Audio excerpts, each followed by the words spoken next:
आजपासून आपण 9 वाजता प्रेज अँड वर्शिप सुरू करणार आहोत। प्रेज अँड वर्शिप ही भक्तीचा एक भाग आहे, त्यामुळे ते भक्तीच्या वेळेमध्येच आपण घेण्याचा प्रयत्न करणार आहोत।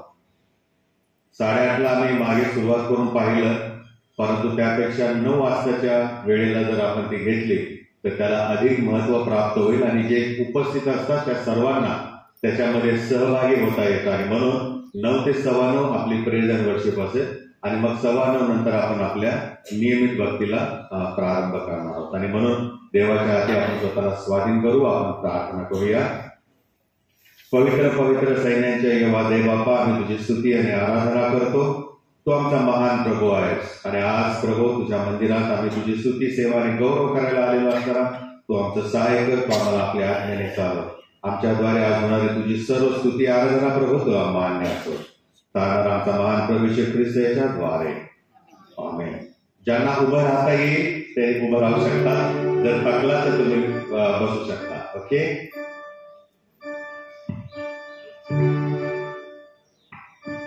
देवाच्या नावाला आपण धन्यवाद देऊया। आमचा परमेश्वर महान आहे, प्रभू आम्हाला आनंद देणारा परमेश्वर आहे, आमच्या पातकांची क्षमा करणारा परमेश्वर आहे आणि म्हणून आपण देवाच्या हाती स्वतःला स्वाधीन करूया। आमचा परमेश्वर हा आम्हाला नुसता तारणच देत नाही, पापांची क्षमा करत नाही, तर तो आम्हाला शांती पण देत असतो आणि म्हणून आपण या वेळेला मुक्ती दिला येशू नाम एकत्र मोठ्याने गाणार आहे।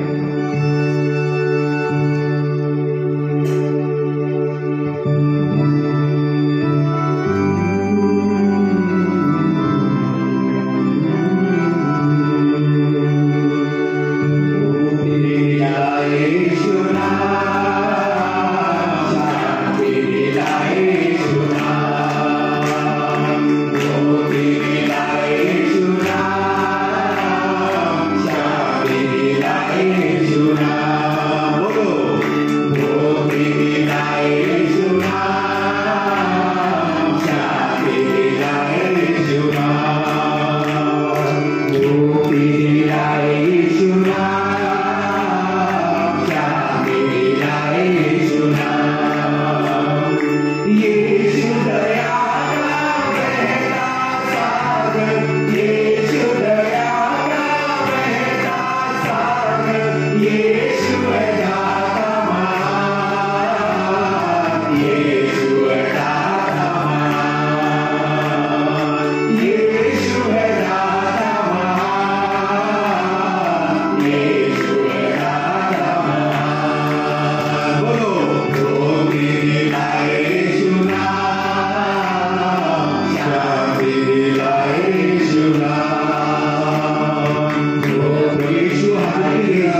आम्हाला देत असतो आणि म्हणून परमेश्वराची आपण स्तुती करणार आहे. परमेश्वराच्या नावाला मान महिमा आणि गौरव देणार आहे.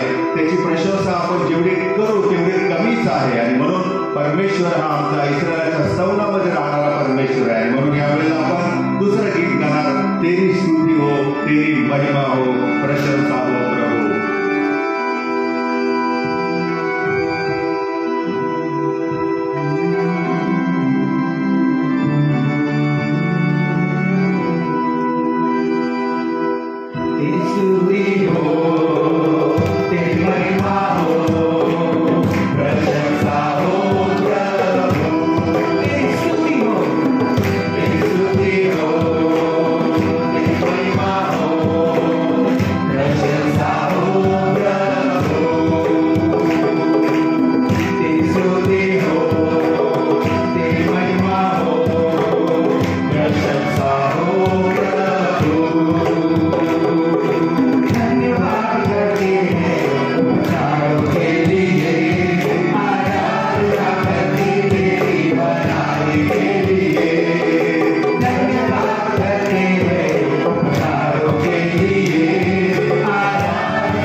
आजचा जो विषय आहे तो फार सुंदर आहे. जे प्रभू येशू ख्रिस्तावर विश्वास ठेवतात ते प्रभू येशूच्या सानिध्यामध्ये राहण्यासाठी प्राधान्य देतात. विश्वासणाऱ्यांच्या जीवनामध्ये आम्ही येशूला प्राधान्य देणं हे फार महत्वाचं आहे. संत पाऊल आज जे आपण शास्त्रपाठ वाचलेले त्या शास्त्रपाठामध्ये विश्वासणाऱ्यांनी येशूशी सहभागिता ठेवल्यानंतर काय होतं, त्याचा फायदा काय आहे, ह्या सगळ्या गोष्टी या शास्त्रपाठांच्या मध्ये नमूद केलेल्या आहेत. आणि म्हणून त्याकडे आपण हळूवार नजरेने पाहणार आहोत. पहिला शास्त्रपाठ आम्ही पाहतो फिलिप्पीकरास पत्र 1 अध्याय 19 ते 26 ही वचनं आपण वाचलेली आहेत. यामध्ये येशू ख्रिस्ताचा महिमा करणे हे आपलं उद्दिष्ट असू द्या असं संत पाऊल आम्हाला सांगत आहे. बरीच वचनं आपण पाहणार आहे. या सगळ्या वचनांच्या मधून आम्हाला ही गोष्ट पाहायला मिळते आणि ती म्हणजे की येशू ख्रिस्ताचा महिमा करणं हे प्रत्येक विश्वासणाऱ्यांचं कर्तव्य आहे. येशू ख्रिस्ताचा महिमा आम्ही कसा करायचा? आमच्या ज्या रोजच्या प्रार्थना आहेत, आम्ही ज्या नेहमी प्रार्थना करतो त्या आमच्या रुटीन झालेल्या प्रार्थना आहेत. थोडं त्याच्यापेक्षा वेगळं काहीतरी आम्हाला बोलायचं आहे, वेगळं काहीतरी परमेश्वराचं आम्ही गुणगान गायचं आहे. त्यासाठी आमच्याकडे शब्द असले पाहिजेत. प्रभूचा दास काय म्हणतो, प्रभू मी दररोज पहाटे तुझ्याकडे माझी प्रार्थना रचीन. काय शब्द आहे? रचीन. ह्या रचीन या शब्दाने माझं लक्ष वेधलं की जो देवाचा सेवक आहे तो प्रार्थना करताना शब्दांची रचना करतो, विचारांची रचना करतो आणि ते विचार तो प्रभूसमोर मांडतो. आणि या ठिकाणी आम्ही पाहतो की परमेश्वराशी बोलताना विचारपूर्वक बोलायचं आहे. प्रार्थना म्हणजे ही आम्ही विचारपूर्वक केलेले देवाशी असलेलं संभाषण आहे. ती प्रार्थना रचली पाहिजे. आम्ही जी प्रार्थना करतो त्याच्यापेक्षा वेगळी प्रार्थना करायची आहे ना तर वहीमध्ये लिहा ना, पानावरती लिहा ना तुम्ही. भले आम्हाला अलंकारिक शब्द जरी माहित नसले तरी नेहमीच्या प्रार्थनेपेक्षा थोडी हटकून थोडी वेगळी प्रार्थना जरी लिहिली आणि ती जर प्रभूला केली तर प्रभू असं म्हणणार नाही काय तू स्क्रिप्ट वाचतोस, असं नाही म्हणणार प्रभू. उलट त्याला ते आनंद वाटेल, कारण माझं लेकरू माझ्याशी बोलत असताना लिहून व्यवस्थित माझ्याशी बोलत आहे. त्या लिहिण्यामध्ये तो स्वतःचं अंतःकरण, स्वतःचा विश्वास तो काय करत आहे? प्रगट करत आहे. महत्वाची गोष्ट आहे.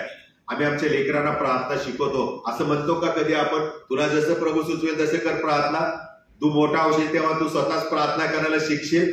नाही. आम्ही आमच्या लेकरांना जेवणाची प्रार्थना शिकवतो. आम्ही आमच्या लेकरांना शाळेला जाताना येताना आल्यानंतर सुद्धा प्रार्थना करायला शिकवतो. प्रत्येक गोष्टीमध्ये देवाचे उपकार कसे मानायचे आम्ही लेकरांना शिकवतो आणि मग लेकरं त्याप्रमाणे शिकतात आणि तशी प्रार्थना करतात. आणि वयात आल्यानंतर मग जसे त्यांना अनुभव परमेश्वर देतो त्या अनुभवाप्रमाणे मग ते काय करतात? त्या प्रार्थनेमध्ये जोडायला आपले शब्द ते सुरुवात करतात. नाही का? हे फार महत्वाचं आहे. प्रभूला हे आवडतं. आम्ही आमच्या प्रार्थना लिहून काढल्या तर काय वाईट नाही. बऱ्याच गोष्टी आम्ही लिहितो, व्हॉट्सअपवर बऱ्याच गोष्टी टाईप करतो, पण तेच आम्ही जर देवाची प्रार्थना टाईप केली तर प्रभूला खरोखर आवडणार आहे. त्याला ते खरोखर आवडतं. आणि म्हणून संत पाऊल ख्रिस्ताचा महिमा आम्ही आमच्या जीवनातील प्रत्येक गोष्टीच्या द्वारे करायला हवं हे आम्ही पाहत आहे. आणि म्हणून पहिली गोष्ट आहे पाऊलाची अपेक्षा काय आहे, पाऊलाची आशा काय आहे. फिलिप्पीकरास पत्र जो शास्त्रपाठ मी वाचलेला आहे त्यामध्ये त्याच्या जीवनाचं एक उद्दिष्ट आम्हाला पाहायला मिळतं आणि ते म्हणजे जगण्याने किंवा मरण्याने माझ्या शरीराच्या द्वारे ख्रिस्ताचा महिमा कसा होईल हे मी पाहतो. म्हणजे मी जिवंत आहे तेव्हा पण आणि मी मेल्यानंतर देखील माझ्या मरणाच्या द्वारे परमेश्वराचा महिमा झाला पाहिजे. आता तुम्ही मला मरणानंतर कसं काय महिमा करायचा ख्रिस्ताचा? परंतु आम्ही जे कार्य करतो त्या कार्याच्या द्वारे अनेक लोक प्रभूकडे जेव्हा येतात तेव्हा प्रियानो परमेश्वर स्वर्गामध्ये आमच्या मुकुटामध्ये हिरे ठेवतो, आमच्या मुकुटामध्ये बक्षिसक होतो, आमच्या सर्व सेवेचं फळ जे आहे तो त्याच्या वहीमध्ये नमूद करून ठेवतो. आणि म्हणून संत पाऊल म्हणतो जगणे हे मला जगणे हे मला ख्रिस्त आणि मरणे हे मला. जगण्यामध्ये ख्रिस्त आहे पण मरण्यामध्ये लाभ आहे. येशू ख्रिस्तावर मी जेव्हा विश्वास ठेवतो तो माझा विश्वास आहे की मी मेलो तरी ख्रिस्ताबरोबर आहे आणि जगणे मला ख्रिस्त आहे, म्हणजे मी जगत आहे तेव्हा पण माझ्या बरोबर ख्रिस्त आहे, मी ख्रिस्तामध्ये आहे. म्हणजे मी जगलो काय आणि मेलो काय, माझ्या ख्रिस्ताचा महिमा, असं आम्ही म्हणू शकतो का? हे फार महत्वाचं आहे. आणि म्हणून एक विश्वासणारा ख्रिस्ती बहीण आणि भाऊ या नात्याने आम्ही आमच्या जीवनाद्वारे, आम्ही आमच्या सेवेद्वारे ख्रिस्ताचं गौरव कसं होईल हे पाहिलं पाहिजे, हे पाहिलं पाहिजे. आणि जेव्हा आम्ही ख्रिस्ताला प्राधान्य देतो ना त्यावेळेला आम्ही लाज वाटत नाही, आम्ही कशाची लाज धरत नाही. संत पाऊल तेच म्हणतो, तो कशानेही लाजणार नाही, मला लाज वाटत नाही मी ख्रिस्ताचा महिमा करत असताना. हो प्रियानो, कारण त्याच्या प्रत्येक कृतीद्वारे तो ख्रिस्ताला अपमानित होऊ देणार नाही ह्या त्याचा विश्वास आहे. त्याच्या सेवेमध्ये जे प्रसंग त्याला आले त्या प्रत्येक प्रसंगामध्ये तो ख्रिस्ताला उंच करत आहे. आणि म्हणून तो म्हणाला की कोणी कशी का सुवार्ता सांगेना, माझ्या ख्रिस्ताचं नाव गाजलं जातं, माझ्या ख्रिस्ताच्या नावाची घोषणा होते. हे फार महत्वाचं आहे आमच्या जीवनामध्ये. आम्ही ख्रिस्ताच्या नावाचा महिमा, आम्ही ख्रिस्ताचं गौरव करणं फार महत्वाचं आहे. देवाने आम्हाला जिथे काही आम्हाला नोकरी दिलेली आहे, जिथे आम्हाला ठेवलेलं आहे, त्या ठिकाणी आम्ही ख्रिस्ताचं गौरव केलं पाहिजे. कधी कधी आम्ही विजिटला जातो, प्रार्थनेला बसले की लोक दार बंद करून घेतात. अरे म्हणतो प्रार्थना दार कशाला बंद करतात? शेजाऱ्यांना त्रास होईल, अरे शेजाऱ्यांना जाऊ दे ना तुमच्या ख्रिस्ताचा महिमा त्यांच्या कानावर. कड्या कुलपांच्या मध्ये देवाचा महिमा नाही गाजवला जात. आम्हाला सांगितलेलं आहे सर्व सृष्टीला जाऊन तुम्ही सुवार्तेची घोषणा करा. ओपन द डोअर्स, दरवाजे उघडे ठेवा, कळू द्या लोकांना तुमच्याकडे पाळक आले, सुवार्तिक आले, तुमच्या घरात गाणे होतात, देवाची स्तुती होते. कशाला आम्ही त्या बंद करायच्या खिडक्यांदार आणि मग प्रार्थना करायची? कोणाला घाबरतो आपण? जो जगामध्ये आहे तो का जो आमच्यामध्ये आहे तो? हा आम्ही विचार करायला हवा प्रियानो. आणि म्हणून संत पाऊल म्हणतो की ख्रिस्ताचा महिमा आमच्या जीवनातील प्रत्येक कृतीच्या द्वारे आम्ही केला पाहिजे. कसं करायला हवं? पहिली गोष्ट आहे देवाच्या आज्ञेप्रमाणे देवाचं काम करायला हवं. देवाने जी आज्ञा आम्हाला दिलेली आहे, ज्या प्रकारे आम्हाला काम करायचं आहे, ज्या प्रकारे आम्हाला सेवा करायची आहे ते आम्ही पहिल्यांदा करायला पाहिजे. आणि जेव्हा आम्ही आज्ञेप्रमाणे सेवा करू लागतो, कार्य करू लागतो, त्यावेळेला विश्वासूपणा आमच्यामध्ये असला पाहिजे. 22व्या वचनामध्ये लिहिलेलं आहे, विश्वासूपणे जेव्हा आम्ही काम करतो त्यावेळेला प्रभूच्या नावाचा महिमा होतो. आज हा प्रश्न प्रभू तुम्हाला आणि मला करताय, तू माझ्या ख्रिस्ताचा महिमा करतोस काय? जर तुमच्याकडे हो म्हणून उत्तर असेल तर परमेश्वर दुसरा प्रश्न करणार आहे, कशा प्रकारे तू महिमा करतोस? प्रश्नामागे प्रश्न आहे. आम्ही नुसतं हो म्हणून टाळून जाऊ शकत नाही. लगेच दुसरा प्रश्न येणार आहे परमेश्वराचा, कशा प्रकारे? कशा प्रकारे? एकदा काय झालं माहितीये का, प्रभू श्री ख्रिस्त आपल्या शिष्यांच्या बरोबर बसला होता आणि सर चॅटिंग चालली होती त्यांची, आपल्या भाषेत बरं का, चॅटिंग चालले होते. आणि मग गप्पा करत असताना, चॅटिंग करत असताना येशू त्यांना म्हणाला, लोक मला काय म्हणून ओळखतात? आपण सेवा तर करतोय, चमत्कार तर करतोय, परंतु बाहेर लोक काय म्हणून मला ओळखतात? आणि मग एक जण म्हणाला, गुरुजी याजक तुम्हाला कोणी म्हणतं एलिया, तुम्हाला कोणी संदेश काय म्हणतं, कोणी म्हणतं योहान आहे, कोणी म्हणतं देवाचा आत्मा अभिषेक केलेला. अशा अनेक प्रियानो उपमा परमेश्वराला या लोकांनी दिले. पण मग येशू ख्रिस्त त्यांच्याकडे वळून म्हणाला, तुम्ही मला काय म्हणून ओळखता? What you think of Christ? तुम्ही मला काय म्हणून ओळखता? कधी कधी आमच्या जीवनामध्ये प्रियानो परमेश्वर आमच्याकडून ही अपेक्षा करतो की आम्ही त्याची महिमा, त्याचा गौरव करायला हवा. कसा? आणि ही फार महत्वाची गोष्ट आहे. त्यासाठी दुसरा मुद्दा आहे आजच्या उद्देशाचा, तो म्हणजे ख्रिस्ताला आमच्या जीवनाचा केंद्रबिंदू करायला हवा. We should make Christ the centre of our life. आमच्या जीवनाचा जेव्हा त्याला आम्ही केंद्रस्थानी बसवतो, केंद्रबिंदू करतो, त्यावेळेला परमेश्वर आम्हाला आमच्या जीवनामध्ये चालवू लागतो. आमच्या जीवनामध्ये केंद्रस्थान आम्ही कोणाला दिलेलं आहे? आमची नोकरी, आमचा व्यवसाय, आमचं काम, आमची मालमत्ता, आमची संपत्ती, आमचं कुटुंब, आमचा पैसा, आमची प्रसिद्धी, आमचं प्रेम एकमेकावर असलेलं, आमचा छंद, की आमच्या मनोरंजनाचे जे ऑप्शन्स आहेत ते, की आमचे खेळ जे आम्ही खेळतो ते, आम्ही कशाला केंद्रस्थानी ठेवलेलं आहे? कशासाठी आम्ही जगत आहोत? कशासाठी धावपळ करत आहे? Where are we running and for what are we running? आम्ही का जगत आहोत याचा आम्ही कधी विचार केला का? आम्ही या सगळ्यांच्या मधून जात असताना एक मनुष्य या नात्याने, लग्न झालेला या नात्याने, किंवा बाप या नात्याने, किंवा एक व्यक्ती या नात्याने, एक समाजाचा नागरिक या नात्याने मी काय करत आहे? माझ्या जीवनामध्ये मी कोणाला सेंटर प्लेसला ठेवलेला आहे? कोणाला माझ्या जीवनाचा मी हकदार केलेला आहे, केंद्रबिंदू केलेला आहे? आणि संत पाऊल असं म्हणतो, ख्रिस्ताला तुमच्या जीवनाचा केंद्रबिंदू करा. Make Christ the centre of your life. ज्या वेळेला ख्रिस्ताला जेव्हा आम्ही आमच्या जीवनाचा केंद्रबिंदू करतो, त्यावेळेला ख्रिस्त आम्हाला सगळ्या आशीर्वादाने आपोआप तृप्त करतो. आणि म्हणून तो आपल्या शिष्यांना एकदा म्हणाला, तुम्ही तर त्याची धार्मिकता मिळवण्याची खटपट करा, म्हणजे या सगळ्या गोष्टी तुम्हाला दिल्या जातील.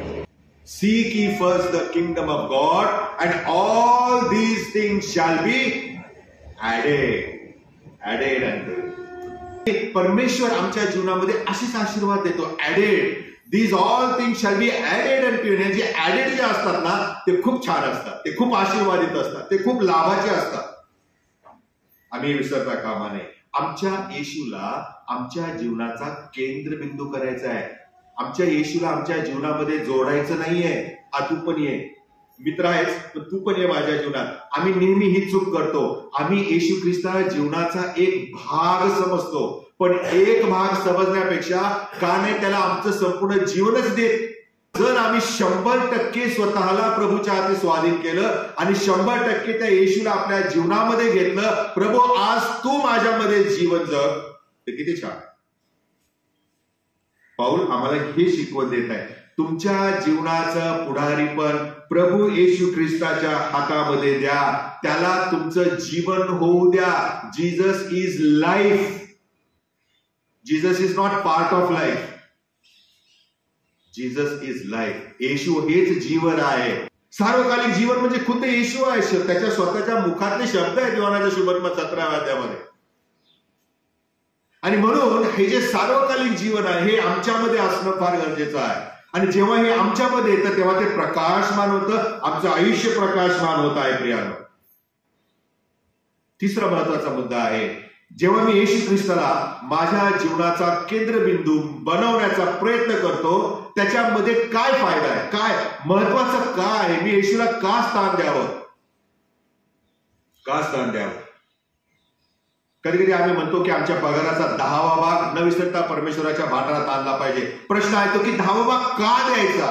मी इतर गोष्टींच्या मध्ये हंगामाचा सण आहे, नाताळ आहे, नवीन वर्ष आहे, पुनरुत्थान आहे, गुड फ्रायडे आहे, अशा वेळेला पाकिटांच्या मधून दानधर्म करत असतो. मग दर महिन्याला आणखी परत 10वा भाग दिल्यावरती माझ्याकडे काय राहतं? प्रश्न आहे, अनेकांचे प्रश्न आहेत. येशूला मी केंद्रस्थानी का ठेवायचं, का महत्वाचं आहे? कसे पत्र पहिला अध्याय 13वं वचन काय म्हणतं? 13वं वचन, त्याने आम्हाला सैतानाच्या राज्यातून, अंधाराच्या राज्यातून काढून देवाच्या राज्यामध्ये आणलेलं आहे. देवाने आम्हाला त्याच्या राज्यामध्ये आणलेलं आहे आणि म्हणून तो केंद्रस्थानी आहे. सैतानाच्या गुलामगिरीतून त्याने आम्हाला बाहेर काढलेलं आहे. त्याने आम्हाला स्वातंत्र्य दिलेलं आहे. He has given us a freedom and therefore he deserves to be in the centre of my life. हो प्रिया, दुसरा वचन वाचूया आपण, 14वं वचन. त्या पुत्राच्या ठाई आपल्याला मुक्ती म्हणजे आपल्या पापांची क्षमा प्राप्त झाली आहे. त्याने आम्हाला स्वातंत्र्य दिलेलं आहे. प्रभू येशू ख्रिस्ताने माझ्या पापांची क्षमा व्हावी यासाठी स्वतःचा प्राण त्या वधस्तंभावर अर्पण केला, स्वतःचं रक्त त्या वधस्तंभावर सांडलेलं आहे आणि मला पाप मुक्ती दिलेली आहे, मला मुक्त केलं, स्वातंत्र्य दिलेलं आहे. आणि म्हणून तो माझ्या जीवनाचा केंद्रबिंदू असणं फार गरजेचं आहे. पुढे वाचूया आपण कलसीकरास पत्र पहिला अध्याय 15 वचन. तो अदृश्य देवाची प्रतिमा आहे आणि पिता मला दाखवा असं म्हटल्यानंतर काय म्हणाले येशू त्यांना? ज्यांनी मला पाहिले आहे त्यांनी पित्याला पाहिले. मला बघा ना, माझ्यामध्ये पित्याला पहा तुम्ही, कारण मी त्याला प्रगट करायला आलेलो आहे. आणि हा येशू सर्वश्रेष्ठ आहे उत्पत्तीमध्ये. He is a unique Christ. This is the uniqueness of our Christ. आणि म्हणून असा जो सर्व सृष्टीमध्ये श्रेष्ठ आहे, तो माझ्या जीवनाचा केंद्रबिंदू नको का? माझ्या जीवन मी त्याला द्यायला नको का? आणि म्हणून जो सर्वश्रेष्ठ आहे तो माझ्या जीवनाचा केंद्रबिंदू असणं, माझ्या जीवनामध्ये त्याला प्रथम प्राधान्य असणं फार आवश्यक आहे. पुढे वाचूया 16 आणि 17 वचन. वर आकाशात खाली पृथ्वीवर राजे, सर्व मंत्री, जे कोणी आहेत, मनुष्य आहे, प्राणी आहे, सगळे काही येशू ख्रिस्ताने स्वतः निर्माण केलेले आहे आणि सगळे त्याच्या अधिपत्याखाली आहे. He is in control of everything. परमेश्वराच्या हातामध्ये आहे. आणि म्हणून असा महान येशू, म्हणून आम्ही गाणं गायलं नाही का, येशू मसीह तेरे जैसा कोई नाही. हालेलुया. येशू सारखा आमच्या कोणीच नाही, कारण तो सर्वश्रेष्ठ आहे. सगळा अधिकार त्याच्या हातामध्ये आहे. सगळे राजे, मंत्री, जे कोणी आहे, जे कोणी प्राणी आहेत, पशु पक्षी, सगळं काही परमेश्वराच्या त्या हातामध्ये आहे. आणि म्हणून इतका मोठा येशू तो माझ्या जीवनाचा केंद्रबिंदू असणं, केंद्रस्थानी मी त्याला ठेवणं फार गरजेचं आहे. पुढे 18 वचन वाचा बरं. तोच शरीराचे म्हणजे मंडळीचे मस्तक आहे. तोच येशू शरीराचं म्हणजे आमच्या मंडळीचं तो मस्तक आहे. तो मरणातून पुन्हा उठलेला यासाठी की सगळ्यांच्या मध्ये त्याला प्राधान्य. हालेलुया. देवाचं वचन सांगत आहे आमच्या जीवनामध्ये प्राधान्य आम्ही येशूला दिलं पाहिजे. आमच्या जीवनामध्ये प्रथम स्थान आम्ही येशूला दिलं पाहिजे. आमच्या जीवनामध्ये सेंटर प्लेस, केंद्रस्थान आम्ही येशूला दिलं पाहिजे. ज्या वेळेला येशू आमचा सर्वस्व होतो त्यावेळेला आमच्या प्रत्येक कृतीच्या द्वारे त्याचा महिमा आणि त्याचं गौरव होतं. हे विसरता कामा नये. म्हणून काही बोलू शकत नाही, आम्ही काही करू शकत नाही, आम्ही कसं वागू शकत नाही, कारण प्रत्येक गोष्ट आमची मग ख्रिस्ताच्या महिमेसाठी, ख्रिस्ताच्या गौरवासाठी आम्ही करीत असतो. पुढे आम्ही पाहणार आहोत 4था मुद्दा आहे, येशूला आमच्या जीवनामध्ये केंद्रस्थानी घेतल्यानंतर काय होतं, मला त्याच्यामध्ये काय लाभ आहे. What is benefit that I make my Christ centre of my life. What do I get in turn. आम्हाला काय मिळतं. फिलिप्पियरास पत्र आपण ऐकणार आहोत. फिलिप्पियरास पत्राकडे आपण वळणार आहे. 4th अध्याय 4th वचन. प्रभूमध्ये सर्वदा आनंद करा, पुन्हा म्हणेन आनंद. प्रभूमध्ये सर्वदा आनंद करा, पुन्हा म्हणेन आनंद करा. ज्या वेळेला मी ख्रिस्ताला माझ्या जीवनाचा केंद्रबिंदू बनवतो त्यावेळेला त्या ख्रिस्ताचा आनंद माझ्या ठाई येतो. बरोबर बाहेर. म्हणून मी तिला म्हटलं होतं मागे की आपण जेव्हा मंदिरात येतो त्यावेळेला आमच्या सगळ्या समस्या, अडचणी, पेच प्रसंग, मोह, काय जे काय असेल ना ते सगळं गेटच्या बाहेर कुठं टाकायचं. ते सगळं गेटच्या बाहेर झटकायचं आणि आतमध्ये येताना देवाचं मूल म्हणून यायचं, आनंदाने यायचं, कारण आनंदी प्रभू येशू ख्रिस्ताला आपण भेटायला जायचं. फिलिप्पियरास पत्र 4th अध्याय 6वं वचन. कशाविषयी चिंताक्रांत होऊ नका, तर सर्व गोष्टीविषयी प्रार्थना व विनंती करून आभार प्रदर्शनासह आपली मागणी देवाला कळवा. जेव्हा आम्ही ख्रिस्ताला आमच्या केंद्रस्थानी ठेवतो त्यावेळेला आम्हाला कशाची चिंता करण्याची गरज नाही, कारण ही इज देअर ना. तो आहे ना तिथे. त्याला केंद्रस्थानी कशाला बसवलेलं आहे. आमची काळजी घेण्यासाठीच ना. म्हणून पेत्राचं पहिलं पत्र 5वा अध्याय 7 आणि 8 वचनामध्ये असं म्हणतो देवाचं वचन की तुमची सर्व चिंता तुम्ही प्रभूवर टाका, कारण तो तुमचीच काळजी च लावलंय पुढे. तो तुमचीच काळजी घेतो, कारण तुम्ही त्याला आश्रयस्थान केलेलं आहे. स्तोत्रकर्ता दावीद काय म्हणतो, परमेश्वर काय म्हणत आहे, तू मला निवासस्थान, आश्रयस्थान केलेस आणि म्हणून मग देवाचं कर्तव्य ठरतं की आम्हाला सगळ्या गोष्टी पुरवणं, आमचं संरक्षण करणं, आम्हाला चालवणं. चिंता आणि काळजी करत बसण्यापेक्षा तो आम्हाला प्रार्थनेचं मन देतो, कारण हीच दे तो आमच्या मध्ये आहे.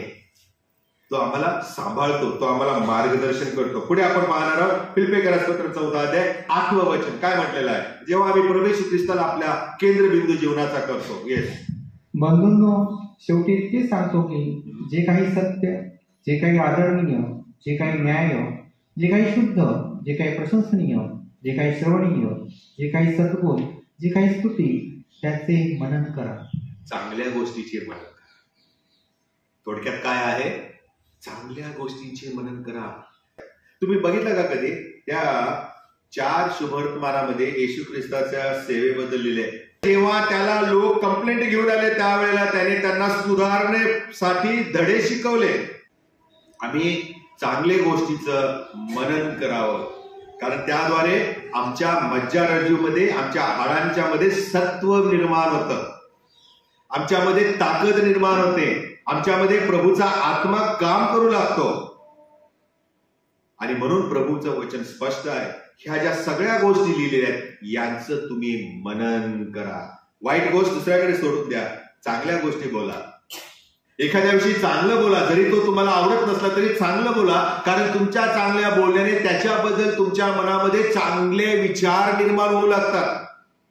तो ख्रिस्ताची प्रतिमा आहे, ख्रिस्ताची प्रतिरूप असा तो आहे, ख्रिस्ताची हस्तकृती आहे. येशू त्या व्यक्तीसाठी देखील मेलेला आहे.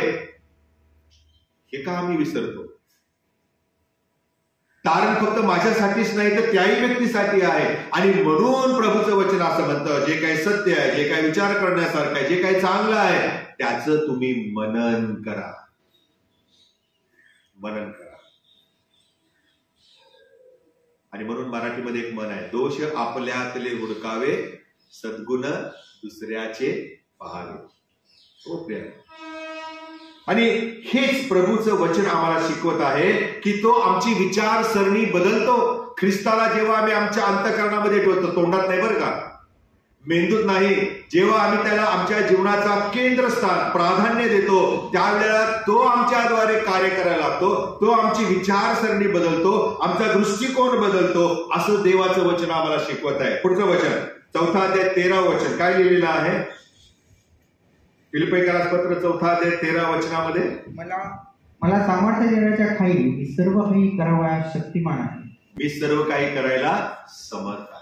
परमेश्वर जेव्हा आमच्या जीवनाचा अधिकारी बनतो, ख्रिस्ताला जेव्हा आम्ही आमच्या जीवनामध्ये प्राधान्य देतो त्यावेळेला त्याचं सामर्थ्य आमच्यामध्ये प्रगट व्हायला सुरुवात होते. तुम्ही काहीच करण्याची गरज नाही. तो परमेश्वर आपोआप आमच्याद्वारे आम्हाला प्रेरणा देऊन आमच्याद्वारे काम करू लागतो. शेवटचा मुद्दा आहे, ज्या वेळेला मी माझ्या येशूला माझ्या जीवनाचा केंद्रबिंदू बनवतो त्यावेळेला मी इतरांना हे येशू माझं जीवन आहे हे कसं दाखवू, कसं प्रगट करू?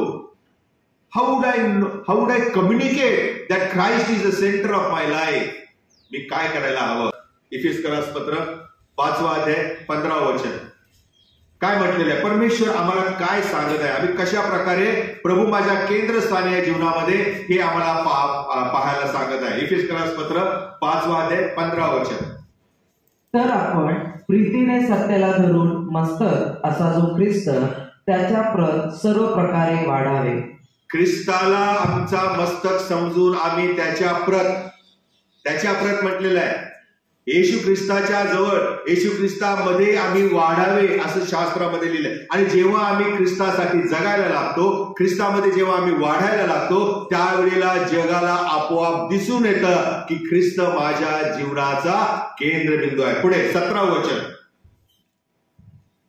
म्हणून मी हे म्हणतो व प्रभूमध्ये निश्चितपणे सांगतो की परराष्ट्रीय भ्रष्ट मनाने चालत आहे. परराष्ट्रीय भ्रष्ट मनाने चालत आहे त्याप्रमाणे तुम्ही यापुढे चालू नये. तुम्ही यापुढे चालू नये. भ्रष्ट मनासारखे खूप काय बोलता येईल याच्यावरती 1 तासभर, पण तो थोडक्यामध्ये म्हणत आहे भ्रष्ट मनासारखे, भ्रांतीसारखे मन तुमचे होऊ देऊ नका, भरकटल्यासारखे वागू नका, भरकटल्यासारखे बोलू नका, भ्रांत चित्ताचे होऊ नका. अविचाराने वागण्यापेक्षा देव मला काय बोलावे हे जे सुचवतो ते मी लक्षात घेतलं पाहिजे. आणि या आमच्या बोलण्याद्वारे समोरच्याला दिसून येतं की ख्रिस्त माझ्या जीवनाचा केंद्रबिंदू आहे. पुढे 18 वचन. त्यांची बुद्धी अंधकारमय झाली आहे. त्यांची बुद्धी अंधकारमय झालेली आहे. त्यांच्या अंतःकरणातील कठीणपणामुळे त्यांच्यात अज्ञान उत्पन्न होऊन, त्यांचं अंतःकरण कठीण असल्यामुळे त्यांच्या अंतःकरणाच्या कठीणपणामुळे त्यांच्यामध्ये अज्ञान वाढीस लागलेलं आहे. देवाच्या गोष्टीबद्दल ते उत्सुक नाहीत. देवाच्या गोष्टीचं ज्ञान त्यांना प्राप्त होत नाही. मला सगळं माहिती, मला सगळं येतं, मी नीट राहतो ना, मग मला काय दुसऱ्यांचं करायचं आहे. आणि मग दुसऱ्यांच्या चुका, दुसऱ्यांची अधार्मिकता, दुसऱ्यांचे पाप आम्ही शोधायला लागतो. मन आमचं कठीण झालेलं असतं. पुढे काय लिहिलेलं आहे? ते देवाच्या जीवनाला पारखे झालेले आहे. ते देवाच्या जीवनाला पारखे झालेले आहे. देवाचं जीवन त्यांच्यापासून वेगळं झालेलं आहे. देवाच्या जीवनापासून ते खूप दूर गेलेले आहेत. कारण देवाचं जीवन प्रभू श्री ख्रिस्त जो आहे तोच त्यांच्या जीवनाच्या केंद्रस्थानी नाही. आणि म्हणून त्यांचं मन कठीण झालेलं आहे. पुढे ते कोडगे झाल्यामुळे त्यांनी हावरेपणाने सर्व प्रकारची अशुद्धता करण्यासाठी स्वतःला कामातुरपणास वाहून घेतले आहे. आम्ही परमेश्वराच्या आत्म्याने परिपूर्ण होणं गरजेचं आहे. पुढे स्तोत्रे, गीते व आत्मिक प्रबंध ही एकमेकास म्हणून टाकतात. स्तोत्रे, गीते, आत्मिक प्रबंध हे आम्ही गायला पाहिजे. आम्ही जेव्हा एकमेकांशी परमेश्वराच्या वचनातून बोलतो त्यावेळेला आम्हाला आनंद प्राप्त होतो. गेल्या आठवड्यामध्ये मी एका व्यक्तीशी बोलताना त्यांना सांगितलं की आम्ही तरुण होतो त्यावेळेला आम्ही देवाच्या वचनाच्या विषयी आम्ही चर्चा करायचो. आम्ही जेव्हा जेव्हा एकत्र यायचो तेव्हा आम्ही बोलायचो देवाच्या वचनातून. त्यामुळे आमची आध्यात्मिक उन्नती व्हायची. आज त्याचा अभाव आहे. आज ते लोकांच्या मध्ये दिसत नाही. आम्ही जेव्हा एकत्र येतो त्यावेळेला दुसऱ्यांच्या चुका, दुसऱ्यांचे पाप, दुसऱ्यांची वाईट कर्म याची चर्चा जास्त होते. पण देवाच्या वचनाची चर्चा फार क्वचित आम्ही करत असतो. सांगण्याचं तात्पर्य हे आहे प्रियानो की आम्ही आमच्या जीवनामध्ये देवाची स्तुती केली पाहिजे, देवाची गाणी गायली पाहिजे, देवाची आराधना केली पाहिजे, देवाची स्तोत्रे जेव्हा जेव्हा आम्ही एकत्र येतो तेव्हा हे करायला हवं. बघा तुम्ही सुरुवात करा बरं. आज चर्चमधून बाहेर गेल्यापासून, दारात उभं राहिल्यापासून बघा, लोक तुमच्या जवळ उभे राहणार नाहीत. काय बाबा याच्याकडे उभं राहायचंय, हे सारखं देवाच्याच वचनातून बोलतोय. वेगळं काहीतरी, वेगळं रवंत करायला वेगळं काहीतरी माल मसाला पाहिजे असतो आपल्याला, आणि तो मिळतोच. कारण मनुष्य चुकणारा प्राणी आहे. प्रत्येक जण चुकतो. मग कोणतरी चुकलं की बोल त्याच्याबद्दल, मनाचं समाधान करतो. पण आम्हाला हे कळत नाही की आमचा गुप्तदर्शी पिता सगळं आमचं बोलणं ऐकत आहे. प्रभूच्या आत्म्याने चालणारा व्यक्ती, देवाला ज्याने आपल्या जीवनाचा केंद्रबिंदू बनवलेला आहे, तो अशा घाणेरड्या चर्चेमध्ये कधीही सहभागी होत नाही. तो तिथून निघून जातो. आम्ही देवाची स्तुती, देवाची आराधना आणि देवाची स्तोत्री गाणे फार गरजेचं आहे. इफिसियन्स पत्र 5 अध्याय 21 ते 25 वचन वाचूया बरं. पुढे आपण काय म्हटलेलं आहे, देवाच्या वचनामध्ये काय लिहिलेलं आहे? ख्रिस्ताचे भय बाळगून एकमेकांच्या अधीन असा. ख्रिस्ताचे भय बाळगले पाहिजे. ख्रिस्त माझ्या ठाई आहे ना, मग त्याचं भय बाळगलं पाहिजे. माणसांचं भय बाळगण्याची गरज नाही. माणसांचा आपण आदर करायला सांगत आहे शास्त्र. माणसांच्या अधीन राहायला शिकत आहे. जो तुमच्या मंडळीचा पालक आहे त्याच्या अधीन राहा. जो तुमच्या घरामध्ये पती आहे त्याच्या अधीन राहा. ज्या ठिकाणी तुम्ही काम करता त्या ठिकाणी तुमचा बॉस आहे त्याच्या अधीन राहा. आम्ही एकमेकांचा आदर केला. पुढे काय लिहिले? बायकांनो, तुम्ही जशा प्रभूच्या अधीन तशा आपापल्या नवऱ्याच्या अधीन असा. बायकांनो, जशा तुम्ही प्रभूच्या अधीन तसे तुम्ही आपल्या पतीच्या अधीन असा. आमच्या जीवनामध्ये आम्ही देवाच्या वचनाप्रमाणे राहतच नाहीये. आम्ही आमच्या मनाप्रमाणे देवाचं वचन टन करतो आणि त्याच्यामुळे देवाचे येणारे आशीर्वाद आमच्यापासून परावृत्त होतात. पुढे काय लिहिलंय? कारण जसा ख्रिस्त मंडळीचे मस्तक आहे तसा नवरा बायकोचे मस्तक आहे, तसेच ख्रिस्त हा शरीराचा तारणारा आहे. जशी मंडळी ख्रिस्ताच्या अधीन आहे तसे बायकोनेही सर्व गोष्टीत आपापल्या नवऱ्याच्या अधीन असावे. कौटुंबिक जीवन कसं असावं हे परमेश्वराने आम्हाला या ठिकाणी सांगितलेलं आहे. आणि ज्या वेळेला परमेश्वराच्या वचनाप्रमाणे आम्ही राहतो आणि वागतो त्यावेळेला त्यामधून आम्हाला एकच पाहायला मिळतं, ते म्हणजे आमचं जगणं हे प्रेमळ असावं, आमचं जगणं हे आदरयुक्त असावं. थोडक्यामध्ये त्याचं विश्लेषण करण्याची काही गरज नाही. प्रेमळ आमचं वागणं असावं. आम्ही एकमेकांचा आदर, एकमेकांचा रिस्पेक्ट ठेवला पाहिजे. पुढे 6 अध्याय 4 वचन काय म्हटलेलं आहे? इफिसियन्स पत्र 6 अध्याय. बापांनो, तुम्ही आपल्या मुलास चिडवू नका, तर प्रभूचे शिक्षण व बोध यांच्या योगे त्यांचा प्रतिपाद करा. बापांनो, तुम्ही आपल्या मुलांना चिडवू नका, तर कसा बोध करा? प्रभूचे शिक्षण आणि प्रभूच्या वचनातून बोध करण्याच्या द्वारे आपल्या लेकरांना प्रभूमध्ये शिकवा, त्यांना वाढवा असं म्हटलेलं आहे. याचा अर्थ काय? इन शॉर्ट, थोडक्यामध्ये असा आहे की आम्ही आमच्या लेकरांसाठी धार्मिकता आणि प्रेम आपण द्यायला पाहिजे. अशा प्रकारचं पालकत्व, अशा प्रकारचं आई वडील जे आहेत त्यांनी आपल्या लेकरांना प्रभूमध्ये वाढवलं पाहिजे. जेव्हाही आम्ही करतो त्यावेळेला लोक जेव्हा आमच्याकडे पाहतात तेव्हा आमच्या जीवनाचा केंद्रबिंदू कोण आहे? ख्रिस्त आहे हे लोकांना आपोआप दिसायला लागते. शेवटचं आहे इफिसियन्स पत्र 6 अध्याय 5 आणि 6 आणि 7 वचन वाचा बरं. दासांनो, व्यवहाररित्या जे तुमचे धनी त्यांचा हुकूम तो ख्रिस्ताचा असा समजून भीत व कापत सालस मनाने करा. मनुष्यास खुश करणाऱ्या लोकांसारखे तोंड देखण्या चाकरीटी नका, तर देवाची इच्छा मनापासून पूर्ण करणाऱ्या ख्रिस्ताच्या दासांसारखे तो माना. आम्ही कशा प्रकारे सेवा करायला हवे, आम्ही कशा प्रकारे कार्य करायला हवं. तुम्हाला खुश करण्यासाठी मी काम करायचं का? म्हणून कशासाठी? मी ज्या देवाचा सेवक आहे त्या देवाला संतुष्ट करण्यासाठी तुमच्यामध्ये काम करणं हे महत्वाचं आहे, हे योग्य आहे. तुम्ही जेव्हा देवाच्या लोकांच्या मध्ये जाऊन सेवा करता, लोकांना संतुष्ट करण्यासाठी करू नका. तर ज्या देवाचे तुम्ही सेवक पण करतात त्या देवाला संतुष्ट करण्यासाठी तुम्ही सेवा करा. कारण तो ख्रिस्त आमच्या हृदयात, आमच्या जीवनाचा तो केंद्रबिंदू आहे. आणि म्हणून प्रियानो, आम्ही ज्या वेळेला प्रभू येशू ख्रिस्ताला आपल्या जीवनाचा केंद्रबिंदू बनवतो त्यावेळेला आमच्या मध्ये अंतर्यामीची शांतता येते, आमच्यामध्ये आनंद प्राप्त होतो, ख्रिस्ताची प्रीती आमच्यामध्ये वस्ती करते, आम्ही धार्मिक जीवन जगू लागतो आणि नीतिमत्वाचं जे फळ आहे ते आम्हाला प्राप्त होतं. प्रियानो, आमच्याद्वारे परमेश्वर प्रभावी काम, प्रभावी सेवा करू लागतो. आणि हेच आज परमेश्वर आमच्याकडून अपेक्षा करत आहे. आम्ही आमच्या जीवनामध्ये सेंटर प्लेस कोणाला बनवलेला आहे, महत्वाची जागा कोणाला दिलेली आहे, आमच्या जीवनामध्ये आमच्या जीवनाचा केंद्रबिंदू कोण आहे, याचा आपण आज विचार करूया. 2 मिनिटं आपण डोळे झाकूया, स्वतःला हा प्रश्न विचारूया. मी जे जगत आहे त्या माझ्या जगण्याचा उद्दिष्ट काय आहे? मी स्वकेंद्रित आहे की मी ख्रिस्त केंद्रित आहे? माझ्या जीवनाचा मुख्य भाग, मुख्य जागा ही मी स्वतःला दिली आहे की मी ख्रिस्ताला स्थान दिलेलं आहे?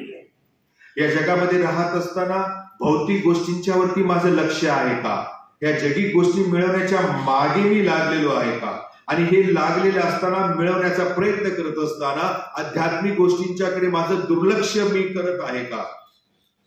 या जगामध्ये प्रभूने मला ठेवलेलं आहे, त्या जगामध्ये राहत असताना त्याची धार्मिकता मला मिळवायची आहे, ती सोडून मी प्रशंसा, मान सन्मान, प्रसिद्धी याच्या मागे लागलेलो आहे काय? प्रभू मला क्षमा.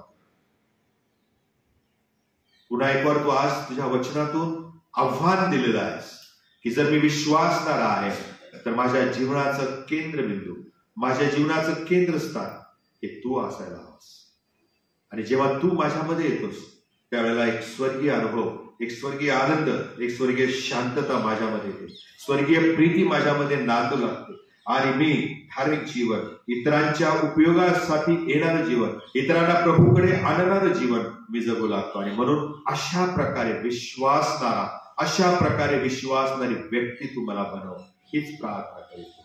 राहणारा आमचा महान प्रभू येशू ख्रिस्त याच्याद्वारे. आमेन.